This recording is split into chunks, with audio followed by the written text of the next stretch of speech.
क्या आपको मालूम है कि एक वक्त था जब ऑस्ट्रेलिया पर झंगूरों ने हमला कर दिया था?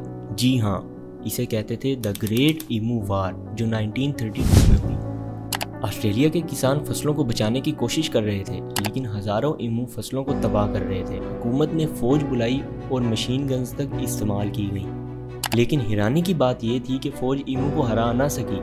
ईमू बहुत तेज़ भागते थे और गोली से बच जाते। आखिरकार इंसान हार गया और झंगूरों को जीत मिली। ये दुनिया की सबसे अजीब तरीन जंग थी, जहां फ़ौज एक परिंदे से हार गई।